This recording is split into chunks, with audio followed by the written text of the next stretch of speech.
When disaster strikes, will you be ready? Good evening, and we begin tonight with the monster hurricane and its deadly impact already. When all hope is gone, will the government be there for you? If you're looking for ways to take your prepping to the next level, then you've come to the right place. Broadcasting from a secure and well-prepared location, it's time for Prepping 2.0. And now, please welcome authors Glenn Tate and Shelby Gallagher. Welcome, everyone. This is Shelby Gallagher at Prepping 2.0, joined by my co-host in life and on this show, Glenn Tate. Hello, Glenn Tate. Hello, Shelby Gallagher. It is the highlight of our week to be doing this show. I love it, and it's great, and we have a heck of a show for everybody today. I'm excited. Yeah, what we're going to do is we have a guest, Robert from Ready Made Resources, highly recommended one-stop shopping, prepper, self-reliance website. They have it all. He'll talk about that. The main reason we have Robert, though, is that it's not just to tell us about his website, although he should, and it's a resource, no pun intended, right, for preppers out there, especially 2.0ers who are at that next level. You'll see what we're talking about. But we wanted to talk about three things in particular, in addition to whatever else just pops up, and that is night vision. Everybody's always asking us in the comments and everything, hey, I need to learn about night vision. You're darn right you need to learn about night vision, and affordable night vision exists, and Robert can tell us about that. Radios, basic radio stuff, not all the ham technical stuff, but just some of the, neighborhood-centered, mutual assistance group-centered sorts of radios, base stations, and handhelds. And then something that Robert has a unique perspective on because he is in the prepping industry, for lack of a better term, and he's, right at the top of it, in my opinion. He sees patterns and trends in prepper preparedness activity. And I find this fascinating. We're going to see where we are in the cycle because I think it's going to motivate you guys even more than you probably already are motivated. So with that, that's the overview. And then, Shelby, it's time for the top 100 things that go the quickest in a collapse. This is on our website, Prepping 2.0. What is number 55? Number 55 on our list is candles. And you can find this list. Go to our website on the lower right corner. We always talk about how it's a list that was developed out of the Bosnian experience. Candles. I will say this. This is my story about candles. Last winter, we haven't had any power outages this winter, but last winter we had a couple that lasted a long weekend. I remember one of them. And I think everyone imagines, when the power goes out, you'll just be sitting drinking tea. No, in my case, it was in the middle of a major task in the middle of the house, and the power goes out. And because we live in a rural environment, we don't, no matter what, it will happen to you in a city environment. When the lights go out, it's not just the interior lights of your home, and you might get a little bit of light from, the street lights or something. No, it is pitch black. And I'm standing in the middle of the house going, okay, I need to, where are my flashlights? I got to feel my way and found flashlights, all of that. Candles are essential, I think, to just adding some ambient light. You're not going to be able to read by them very effectively or anything like that, so that you can make your way around your house to see. There's also some great fire starters out there. There's some great heat sources that can amplify the heat coming out of a candle to make it so that you can actually cook. So I think candles are key. Go ahead, yeah, Glenn. and there are all kinds of different candles. There are sort of survival specific, I'm going to make this number up. I'm sure Robert will, have the correct figure. 120-hour candles and that's great. Have some of that. We're not talking about your cinnamon and spice at Halloween time, fall. It's this not a decorating opportunity. And I think actually the fragrance stuff actually kind of bugs me. I mean, because you're going to have different candles going. You're going to have pumpkin spice smell and lavender in the same room, and you're probably going to throw up. So that's no good. There you go. And there are also the little tea lights that are like 100 of them for $4. We believe in layering. Have some long-term burnable ones, some short-term ones. Have stuff. If you see stuff on sale, stores like Big Lots or other things, grab some of those things. And just have plenty of candles. Not only does it provide some light, which is a safety issue, it's a morale issue. Yeah. There is something about having that candlelight that makes everything better, and especially when you're thinking about community, and you should as a Prepping 2.0er, it's a way that if people that don't have light, you can lend them some candles and stuff like that. They can barter with them too. Yeah, it's a really important thing. So Shelby, what's in the merch shack? Hey kids, what's in the merch shack? This is very key. I want everyone to listen. First of all, if you've been to our merch shack over on prepping2-0.com, click on shop, you see we have all kinds of good stuff. There's 2 items there that are about to be taken off. By tyranny. Here's your moment of tyranny at the moment. Here in the state of Washington, where Glenn and I live, we talked about this in last week's show with Dutch, who was our boots on the ground with the whole Virginia experience. I said very clearly, folks, we have a Democrat majority here in Washington. These very same laws that people are rallying over in Washington or over in Virginia are now happening in Washington, and there is a kind of a boots on the ground grassroots effort going here. But because this has been a slow process here in Washington, there's not quite the reaction. Well, this last week in the legislature in the state of Washington, the standard capacity magazine ban passed the Senate. They call them high capacity. We know they're standard capacity. We sell 30-round magazines, AR magazines, on our website. That's what we're talking about. That have I Miss America engraved on them. And the Patreon ones for Patreon supporters, but you don't have to be a Patreon supporter to get them. Really cool looking ones that have the Patreon engraving on them. Well, and guess they're what? Numbered and they're serialized. They're serialized. So, hang on. So let me go back to the process. Pass the Senate. There's a Democrat majority there. It's about to pass the House. Democrat majority there. It's about to go to the governor. Democrat there. So here in the state of Washington, this law would go into effect. Standard timeline would be July 1st. We're going to guess. We're taking a guess at this point because we don't know. It's we're not going to be selling these magazines beyond March 1st. So because they'll probably put an emergency clause on the bill. Emergency clause. What a joke. And so we are counting on not being able to sell them. March 1st being the end of our ability to sell these things. And before you say, you guys should just defy the law, listen, nope. Shelby and I are high targets with the left. And if we have magazines on our website for sale, somebody's going to notice, and we're not going to do that. Nope. So don't even ask because we're not going to. But I will say this. This is, I think, the irony that these have printed on them, I Miss America. Because when we first developed these as a product a year ago, I said, get them before we can't. And here we are. So, magazine closeout, blowout, big there blowout on AR Mags. Once that we find out that day, and we're just saying it, March 1st, folks, March 1st, we're done. We are going to take them off. Don't come up to us at an event and say, hey, nope. That's it. They're gone. Not available to be sold because we are law-abiding citizens, and we'll fight different battles another day. So, you got to buy them now. 299days.com/shop, and there's a limited number of them. We're never going to make them again unless the laws change, and then we'll happily do them again. So you got to get your I Miss America and Patreon AR-15 mags by March 1st because the law changed, and we're sorry, and it wasn't our fault. Yep, there you go. So let me just also put aside some confusion. The shopping page is the same at all of our websites. So Glenn just said 299days.com shop. You can get there that way. You can also go to prepping2-0.com, click on shop. Same page, get to the same place. All right, I'm done talking at this point, but let's talk about our sponsors, Glenn. Yeah, we'll give them a mention here, and they have ads, so the details with discount codes and stuff like that are in the ads.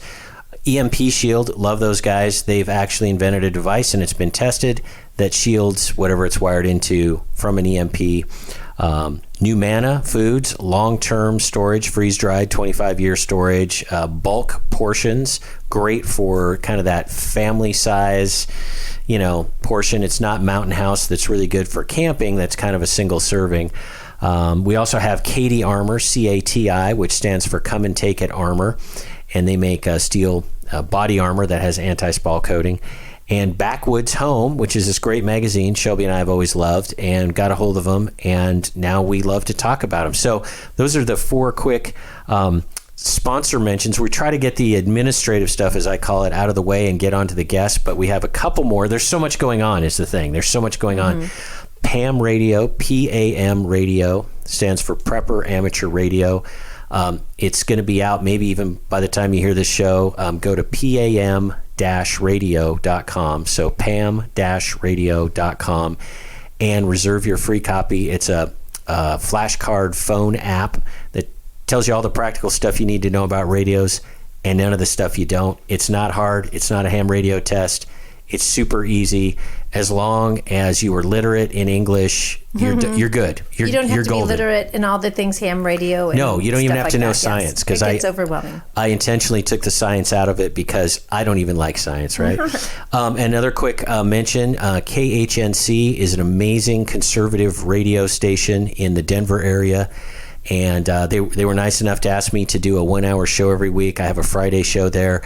There will be archives, there will be links, and we're getting the RSS feed. So be looking for on the prepping2-0.com page a tab called Glenn Tate Show, and we're going to have links to that. It is a phenomenal, fun time, and so I highly recommend it. Okay, there we go. Administrative stuff out of the way. Now it's time for what everybody wants to hear, and that's they want to hear from Robert of Ready Made Resources. I know of Robert because he, for a number of years, was a pretty regular guest on Prepping Recon, and he has a web store called Ready Made Resources, and he knows his stuff. And Robert, go ahead and introduce yourself and fill in any blanks I might have missed.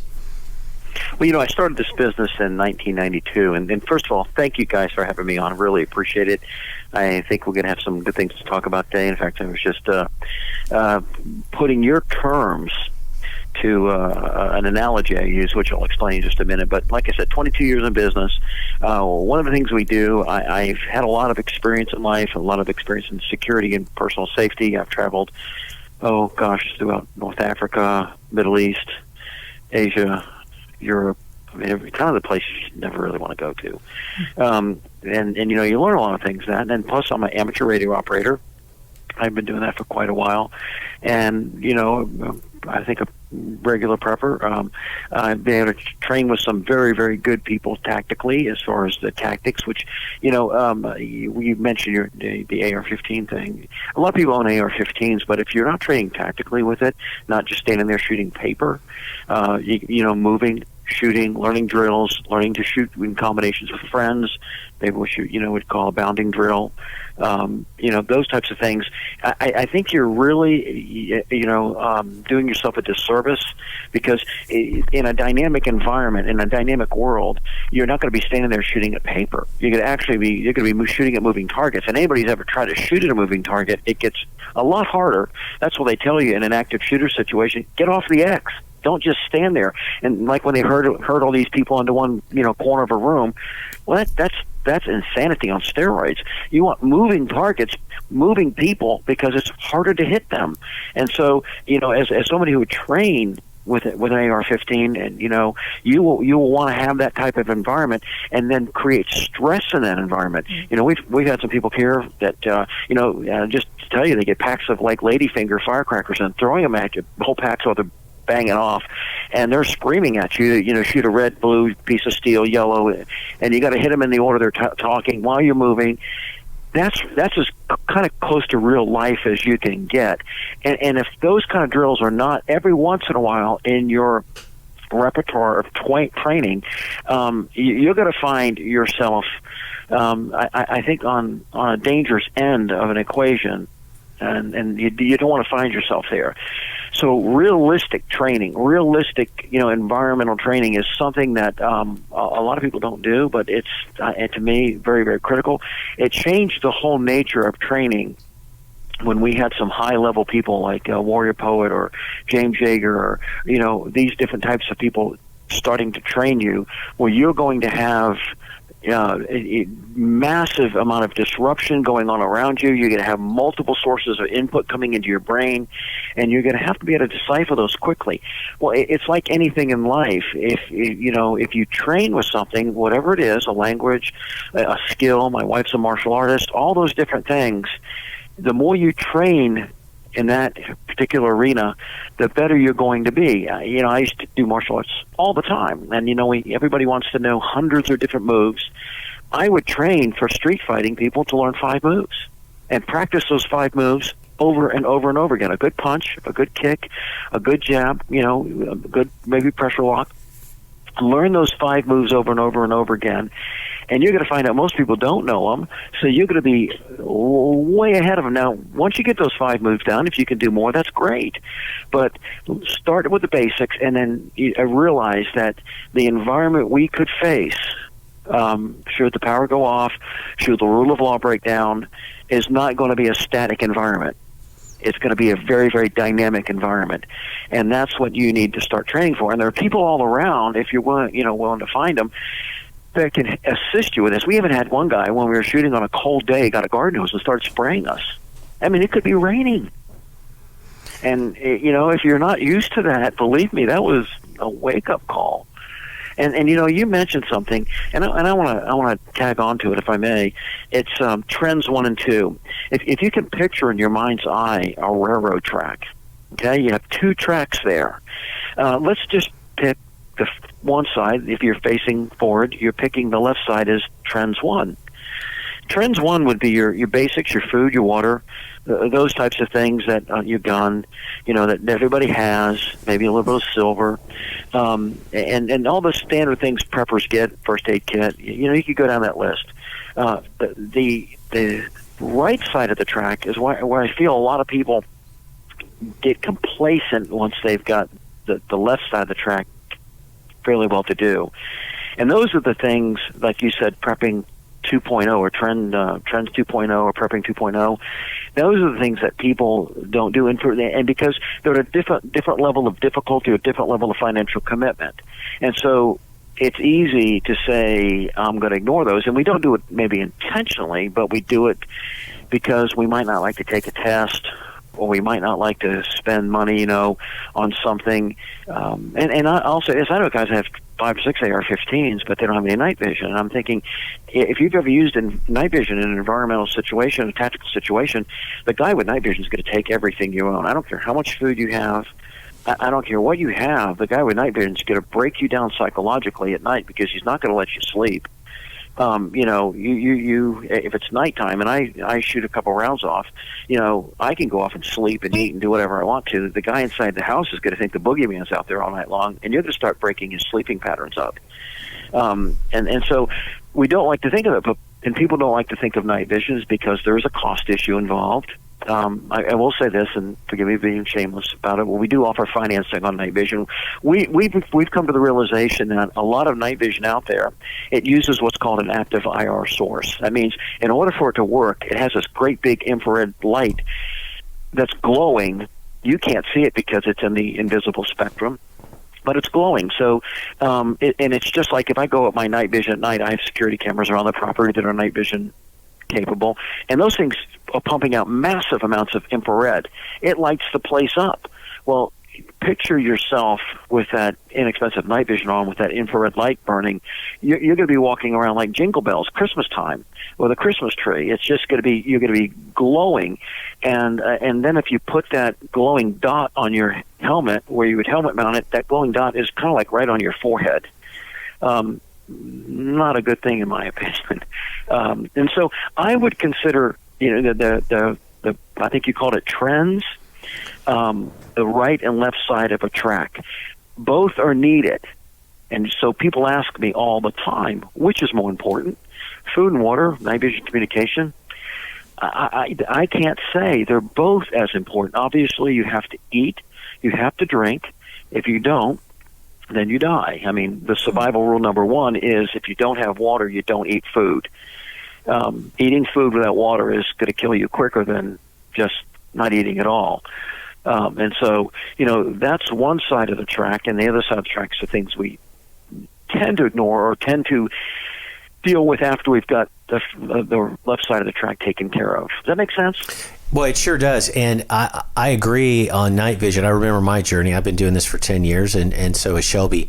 And a few years ago, night vision just seemed like this crazy, crazy thing that only James Bond had and cost tens of thousands of dollars. And I remember sort of talking to myself and saying, am I losing my mind? I mean, isn't night vision a little bit out there? I've since realized that is all wrong, and I am a night vision evangelist, as you are, because once you use it and once you train with it and just experience it once, to be honest, and then it clicks, you say, oh my goodness, we own the night. One guy with night vision, I think is more formidable than 5 or 10 guys without night vision at night. And of course, there's no doubt. Yeah. I mean, you could get the most brazen, hardened bikers coming up to my property after the zombies are let loose. And if I have my night vision and my infrared laser on my weapon, and especially if you've taken maybe the little time to have a suppressor, that combination there. I mean, because the military doctrine is shoot, move, communicate. So, I mean, at night, if the zombies are out there trying to get you, and you shoot a couple, you move. You shoot a couple more, and you move, so you're staying dynamic. There's that dynamic training environment again, and so they don't ever get a fix on you, but you have a fix on them because they can see you. Here it is. I have a range on my property. I have a 200-yard range where I have steel, 8-inch steel downrange at 200 yards. And on a dark night where you couldn't see your hand in front of your face, I can engage that steel, and from a prone position, I can hit it 100% of the time. Yeah, and there's something psychological when that biker gang, let's say there's 10 of them, they come down your road and they can't see you, and because you have a suppressor, which you should have, at least one suppressor for one gun, and you start popping heads, let's just say, there's something deeply terrifying about that when the guy next to you, for no good reason, has his head blow up and you don't know where it's coming from. Takes a great dirt nap. Yeah. Exactly. That's a good way to put it. Crimson flower of death, as Pat Mack calls it. And the thing is, if I see that biker gang there, I'm going to recon them for a few minutes because I'm going to be the one looking at the guy who's pointing. The guy who's pointing and do that, that's the guy in charge. And guess who's going to, get it take first. the great dirt nap first? You take out the head, and all of a sudden it's like, well, the next guy, does he really want to be the next guy in charge? Because it's obvious they took out the guy in charge. It's pitch dark out there. They're magic. They do this? What do they know? And a couple other factors. People are going to be, in general, hungry, and they're going to be scared, and they're going to have all kinds of crazy things in their head, especially with sleep deprivation. And those bikers are not going to be in their right mind. First of all, they're out marauding. They're already not in their right mind. But if magical, I put that in finger quotes, stuff starts happening, like the leader gets shot every time, they're going to move on. And we don't wish that upon anybody else. But in a survival situation, we want them to go away. Or maybe they go away and they regroup, and you and your neighborhood can go deal with the situation. But it is a tremendous advantage. We have about another minute. And then when we come back into segment 2, hopefully, Robert, you can give us some suggestions and some rough costs on what some night vision is, because that's what people need to do. That's the number one. I do it, but I don't have I do it, but, and that's always, and I'm sure you know that. Yeah, I'm going to say this though: if I have a dozen zombies down there, I'm going to make sure their motorcycles aren't running. I don't want them to get away. I don't want them bringing friends back. I know that might sound bad, and this is the first time on your program, but those zombies could bring back other zombies, and then you can deal with more zombies, and so there's avenues of approach. If you have a coordinated effort, and I think anybody who thinks they're going to be Rambo during the zombie apocalypse is daydreaming. They're watching too many movies. That's a good point. We're going to have to wrap it up to keep our time clock for segment 1. Join us in segment 2. We're going to get more details on specific night vision that you can get. Stick around. We'll be right back with more of Prepping 2.0 with authors Shelby Gallagher and Glenn Tate right after this. Shelby Gallagher here. We found that you need to layer your food preps. Yeah, this is Glenn Tate here. A lot of times the hardest part of layering is the long-term foods. We love NuManna foods, which have a 25-year shelf life and are non-GMO. Also, organic meals are available. NuManna comes in family-style portions and in bulk. This is not backpacking food. It's family meals that last for at least 25 years. The perfect freeze-dried part of your food layering. You can get a sample of NuManna meals for $19.95 and see for yourself. You will be amazed. Prepping 2.0 listeners get a 10% discount by entering the code PREP. Go to NuManna.com or click the link on the Prepping 2.0 website. Give it a try. NuManna.com. That is NuManna.com. When the grid goes down, darkness will descend fast. Used to be there was nothing you could do about an EMP, electromagnetic pulse, or CME, coronal mass ejection. Now you can protect your electronics, protect your family, thanks to EMP Shield. EMP Shield invented a simple-to-install device that prevents whatever's connected to it from frying in an EMP or CME, and it costs just a few $100s. EMP Shield has been tested by independent laboratories and passed muster with the government, which has ordered lots of them. Google EMP Shield and see for yourself. And save some money. Get a $50 discount per device. Go to prepping2-0.com. Click on the Friends and Affiliates page, then click on the EMP Shield logo. At checkout, use coupon code PREPPING2.0. It's all one word. Prepping 2.0 is about that next level of prepping. One of the key 2.0 items to have is bulletproof body armor plates. I used to think body armor was too tactical for a regular guy like me, but it isn't.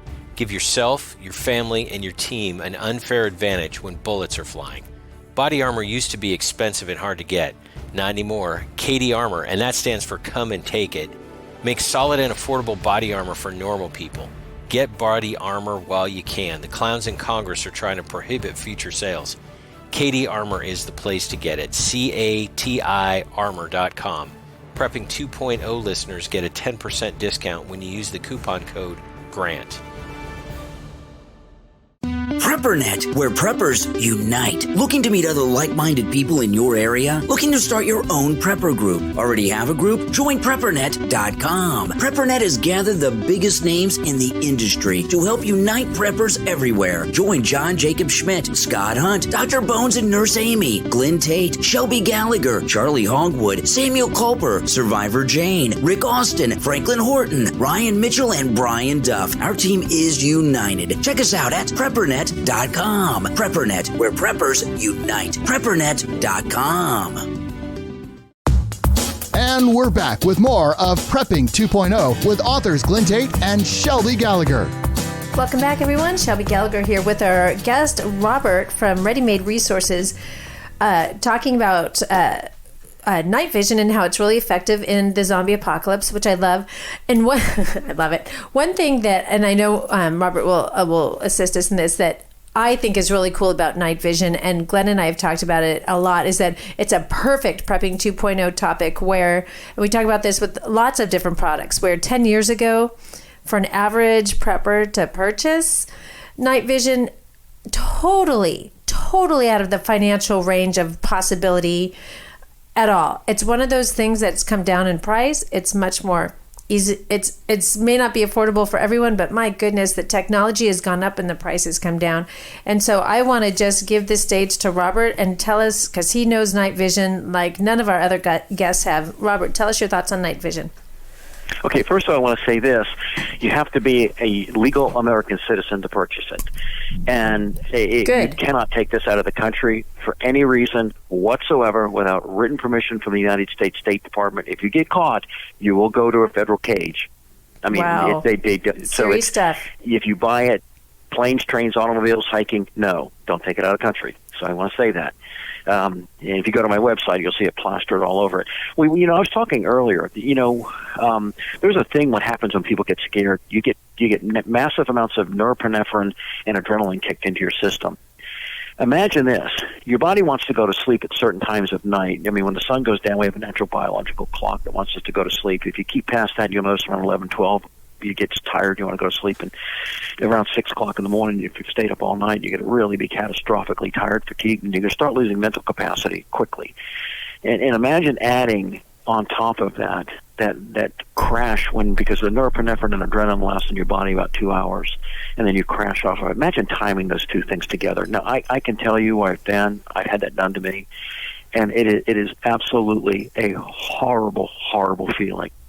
I mean, all you can do is just fantasize about a bed and go into bed, and you're just not in a place you can do that.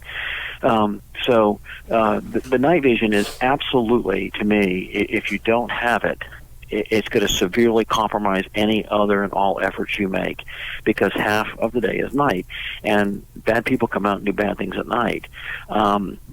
And the other flip side of the coin is also there's a lot of animals come out at night. So, I mean, generally, I would say never poach. It's against the law to poach. But, if your family's hungry, A lot of animals come out and feel safer at night, so they forage, and it's easy to get an animal, a deer or something at night, just by sitting there, and they'll come out, and you can bring food home to your family. Whereas in the day, if you're hunting, first of all, you can have 900,000 other hunters out there trying to get the same game.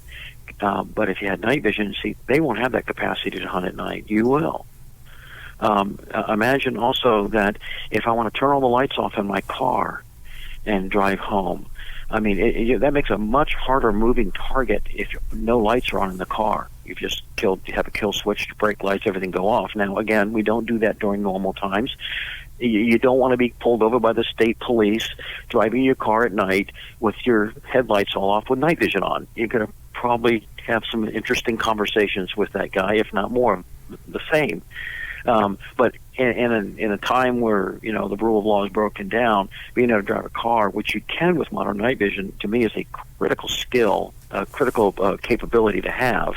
If cars are operating, or even bicycles or whatever, you can move faster at night with night vision, and it is that high of quality that you can actually see. It takes a little bit of your time getting used to because you lose some depth perception, but you quickly gain mastery over that skill.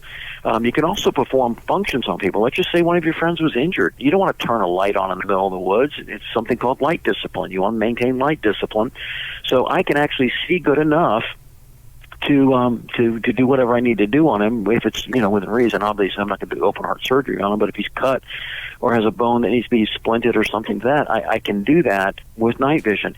I think the most common thing I hear people say when they look through a modern piece of night vision for the first time is, "Oh my gosh." I mean, it really is that oh my gosh moment. We had some customers come in our store the other day, and I took out a pair of top end night vision, white phosphor night vision, and we went out because I live in a big piece of property. We went out, I flicked it on, and they went, "Oh my gosh," because they could see 700-800 yards away clearly. I mean, that's what you can see. Whereas the other cheaper night vision, you're going to see maybe 50-60 yards, and that's only because you've got an infrared light source doing it. So people ask me the cost, and this is the two things I tell people. There's two reasons why people don't usually put it this way. There's the 1.0 preppers are out there, and I hear a lot of excuses why they don't want to go to 2.0. And they generally boil down to two things. The financial investment, and that's going to be night vision, because if you get a pair of military grade night vision, which is the only thing we sell, you're going to be in that $2,500 to $3,000 price range. That's why we do offer financing. It costs about $125 a month, and you can get a piece of top-level night vision. And two, they don't want to take a test, or they don't want to have to do that, and that's what a ham radio license is you have to take a test. And I hear this argument all the time. Well, I'll just buy the radios, and when the zombie apocalypse happens, I won't need a license. Well, that is true. You won't need a license. But imagine anything in life, getting into a fight, and you've never fought before. Buying an AR-15, having never shot a gun ever before, and you're at 2 o'clock in the morning, and somebody's trying to break through your sliding glass door, and you've got to load that magazine, stick it in the weapon, charge the weapon, and then effectively discharge it to stop the burglar. Those things aren't going to happen. And the same thing with radio communication. I mean, I've been doing this for about 10 years, and I still learn more of what I can do with radio communication. Just case in point, MERS radios. You get those radios from Walmart or wherever, and they say 36 miles on the box. Well, we all know that's a lie. Yeah. Those transmit maybe a half to a quarter mile. So here's a great intel point with that. If I hear people talking on MERS radio, what's that telling me? They're close. They're close. I might want to go have a sneak and peek. Now, if I have night vision, I can go have a sneak and peek, and I can do it very well.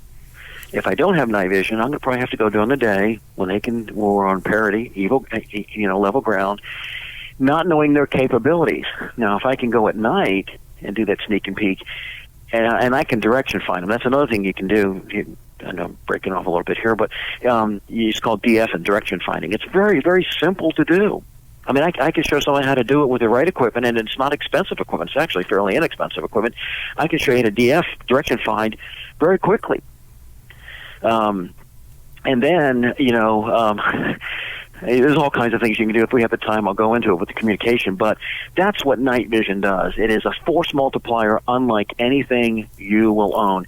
And so it's on parity with the food and water in importance. That the night vision is in on parity with it. Because if you don't have what you, if you can't protect what you own, you won't keep what you own. And I've been around the world. I'll tell you, when people get desperate, this is a thing. They'll sell you their children to feed themselves. Yes, they will. I mean, I've seen it. I was just talking to a federal officer this weekend at the SHOT Show, and he said the rate of parents selling their children into is growing in this country at an unbelievable rate. Well, if it's growing under normal times, imagine what's going to be like under abnormal times when people are desperate and hungry. I mean, that's one of the dark sides of human nature that's going on right now. And by the way, not to interrupt you, Robert, but our next episode, which we'll record February 1st and will air February 4th or 5th, we have Craig Sawman Sawyer, former SEAL. I just talked to him this weekend. Yeah, he was at SHOT Show. He's our next guest? Yeah, he's a former SEAL Team 6 guy, and he is a great guy. You're going to love him. And Good. I mean, he's a guy you wouldn't want to mess with. I'm just, oh, yeah. I gave him a big bro hug, and it was like, boy, do you got armor in your... Do you got armor plates on right now? Nope. He didn't. But muscle tone. And his big thing, his job now that he does very, very well, is he assists the liberation of people who are in bondage over human trafficking. He goes and gets human trafficking. We'll talk about that, later in next week. But your point is very well taken about human trafficking. Well, here are a couple of things that I was thinking about night vision. I wanted to get your thoughts on. Some of them are comments, some of them are questions. First of all, here's a comment. Financing is a really big deal for night vision because you're going to have it now. If you wait, and we're big proponents, Shelby and I, of not going into debt to prep. I'm going to say this. There's one exception to that, and that's night vision, because you're going to have it now. And if you wait until you save $3,000, you're probably going to spend it on other stuff. So that is why, seriously, I thank you for doing financing on night vision. That's how important this is. And Glenn, here's the thing: is you don't have to ban something to make it effectively not available. I would say at any one time in the United States, and because more and more people are buying night vision, you're seeing this. That there may be at the wholesale level. I'm not talking about all the suppliers out there, but at the wholesale level, military grade night vision for sale, maybe 200 units, maybe. And we've gone through cycles now where they've been cleaned out. The U.S. Marine Corps, I think it was the last quarter of last year, just placed an order for $250 million worth of night vision, and it's like 14,000 units or something,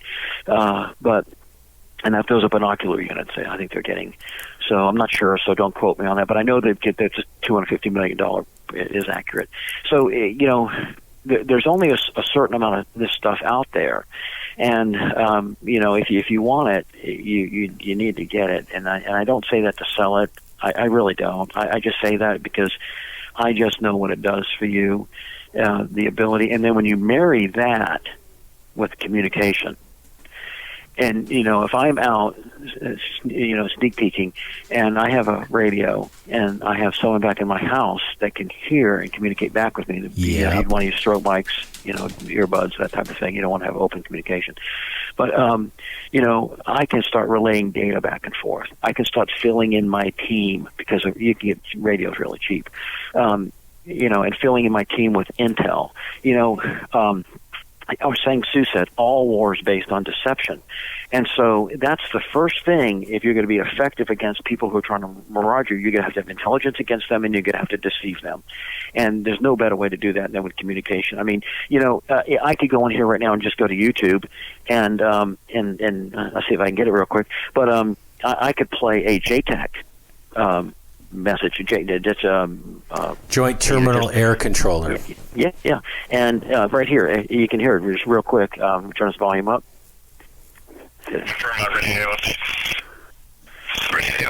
Now imagine if you're a bad guy invading an area and you start hearing that stuff. Yeah. Cleared hot. If I hear cleared hot, you're going to freak somebody out. I know close air support is coming, and I'm going, I don't know who these guys are, but I'm getting the heck out of here. Yeah, and that's cool. No, and here's a couple other observations about the absolute game changer fact of night vision. Number one is infrared, which is night vision, strobes. You can have a strobe going that marks places that you need to be and no one else can see it. So when you say meet up at the strobe, only you can see it and others can't. Yeah. They make infrared chemical lights, Glenn. Exactly. IR chem lights. The ones that glow, the normal ones that glow green, blue, red, yellow, all that. They make ones that glow infrared. And you just snap one of those. I've connected it to my dog at night when we go out in the woods hiking, get night vision hiking, and my dog's running around the woods glowing like a Christmas tree, not clueless that, it's like that. But, you can mark things real good with those infrared chemical lights, and they glow for about 8 hours. Nice. So they're good for one night.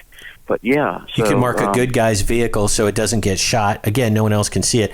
Another thing, and I didn't appreciate this until I experienced it, is some rifles with a PEC 15 have an infrared laser pointer. I guess it's also for targeting, but with these laser pointers that no one else can see, you can mark a target. And using radios, for example, somebody a quarter mile away will draw, with their little laser pointer, they'll do a circle around something and they'll say, that's the bad guy, or they'll say, here are the good guys, don't shoot these guys. And you can laser point at night when no one can see you. And that's another thing. That's another piece of equipment, which should be the PEC 15. So they make a lot of different varieties of that, and a lot of them are good. Steiner makes them, Hollison makes them, EOTech makes them. That's you can't get a PEC 15. That's the military version, but the civilian version is called an Apteol-C. Same body, it looks identical. It's just a low-powered laser, because what they don't want is the military lasers. If you shined it in your eye, it'd be kind of like the last thing you saw. It can blind you, and they don't want Billy Bob going out one night drinking a 6-pack of Schlitz and pointing it in his eye, and I don't see nothing. Well, he won't see nothing ever again either, because you can blind yourself with them. But the civilian version of these lasers are still invisible. You can't see them unless you have night vision, but they're eye safe.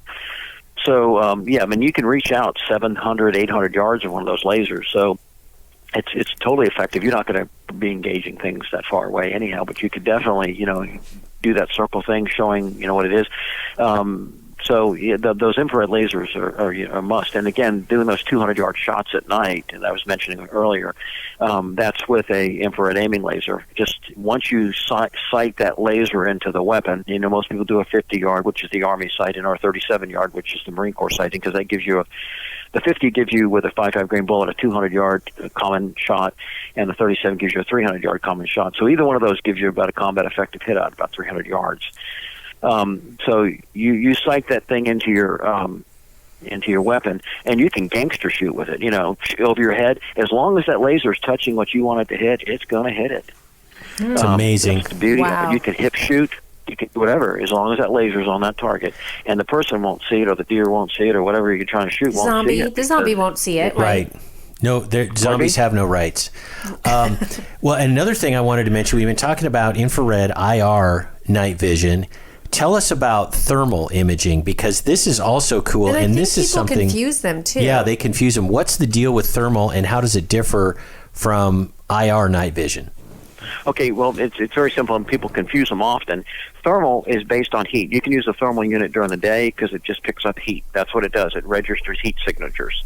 And so if you're out hunting and, some pig walks by, and they're very thermal is very popular in places like Texas, where they have just being overrun by pigs, you can engage with that.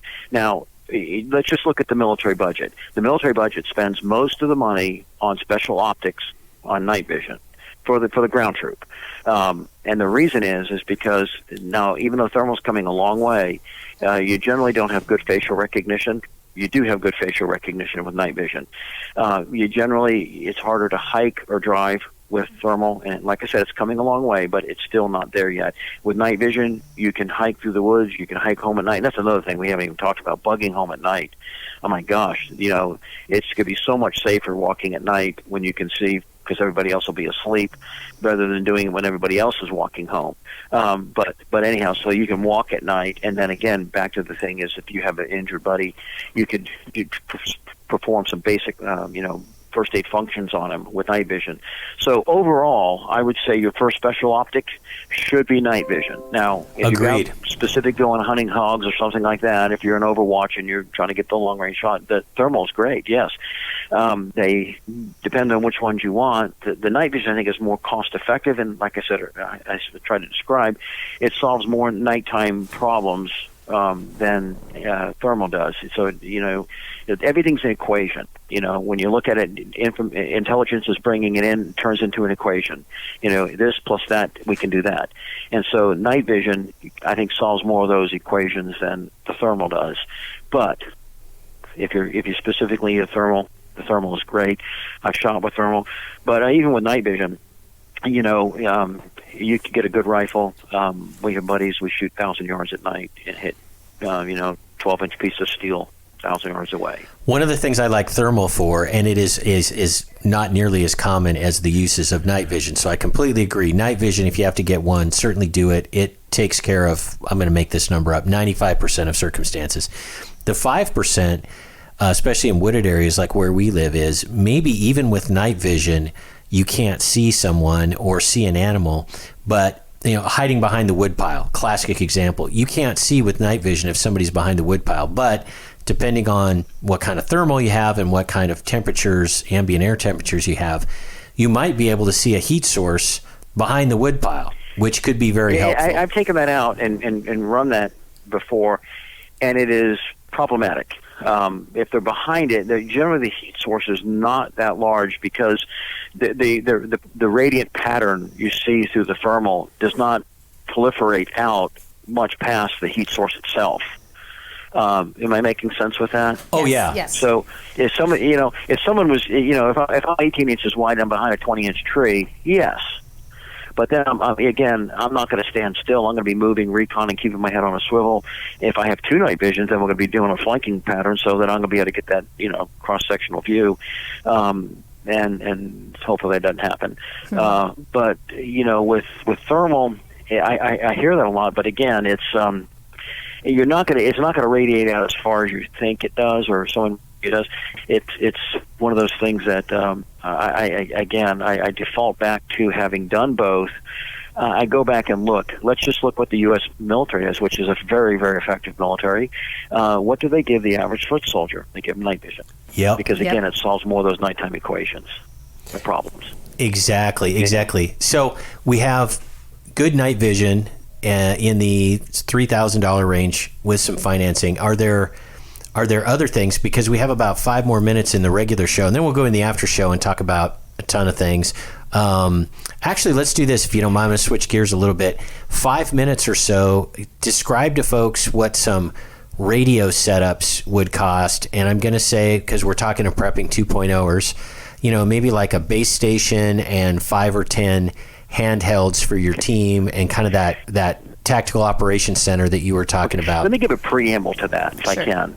Okay, my wife and I have been married 33 years. I love her dearly, okay? We each have our idiosyncrasy. She puts her purse sometimes in that cavern thing, that it's the land of no return, so she can't hear my phone when I'm trying to call her, okay? I'm just poking a little fun at her. Forgive me, Roxanne. But, honey, I'll be home at 9 o'clock. Well, 10:30 rolls around. I'm ready to call the National Guard out. I'm blowing her phone up. I can't get in touch with her. I mean, and my wife has been stalked before. And have you ever been there before, having a loved one not where you think there'd be or has not arrived when they should have arrived, and you're starting to get really panicked about it? Oh, yeah, because the battery ran out on their phone and all that other stuff. Whatever, the Murphy attacked. Imagine that during the zombie apocalypse and you can't get in touch with your wife. Oh, my gosh. Yeah. You're going to be completely ineffective because you're going to be just worrying about one thing, your loved one. And your mind is going to be so amped up on adrenaline and norepinephrine and all those things. You're going to be so worried that, the things you should be taking care of aren't being taken care of, which is going to make you extremely vulnerable. So I wanted to say that because imagine, and you've been there before, all of a sudden I get this phone call, she's supposed to be home at 9 o'clock, it's 10:30. Honey, I know you're blowing up my phone, what's wrong? And I'm sitting there going, what's wrong? I thought you died somewhere, abducted or what, that's where our brains go. And all of a sudden the relief we feel, all of a sudden that flood of relief, and I know, gosh, my life partner's okay. She's okay.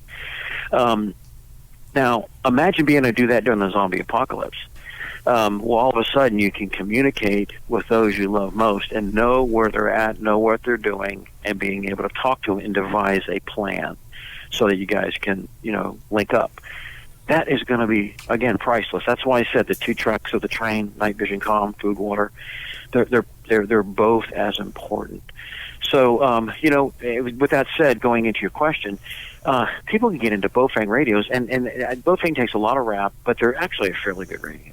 I mean, they're Agreed. not going to survive. I wouldn't want to take them into, a very dynamic battlefield. They're not designed for that. But for general communications, for general moisture, that's one thing people don't ever think about is waterproofing, because it never rains when you are going to need these radios, does it? It's going to rain Not in when Washington you need them. State. No, Ha, ha, never ha, ha. rains here.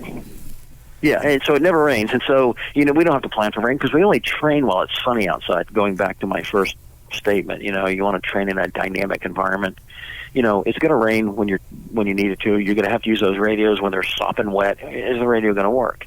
You can actually even put them in baggies and tape them. You put a baggie on it and tape the antenna on with some really good waterproof tape so the water can't drip down through the antenna. You can put a baggie around the radio if you need to, and you can still hear through it. But in a dynamic environment, you also want to use an earbud, a throat mic. And I just want to go this real quick because I think these are some high points people need to know. A lot of these radios come with what's called a Vox mic. That's a voice-activated mic. So if I talk, it picks up. Well, you don't want that in a tactical environment. If you're stepping on sticks, if the wind's blowing, if you have gunfire, if you have zombies howling, whatever it is, that mic's going to pick it up and transmit it. I can DF you, directify you, maybe 30 seconds, maybe a minute at most if you're transmitting on a frequency. Pretty easy to do. So you want to make the communication short and sweet, and then move. And so those are some things that you want to be thinking about. So the scale of cost of radios, it goes from $25 for a Baofeng UV5R. And Robert, we're going to have to cut it off here. This is the end of the second segment. We're going to pick it up in the after show, and you can give a full description of some of the radio systems you're talking about and about the low cost. So Shelby, take us out with your famous quote. Folks, failing to prepare is preparing to fail. Have a great week, everyone. See you in the after show. You've been listening to Prepping 2.0 with authors Shelby Gallagher and Glenn Tate. All of the fun and easy prepping information heard on this podcast can be found online at prepping2-0.com. You can also find out more about Glenn's books online at 299days.com and about Shelby's books online at agreatstate.com.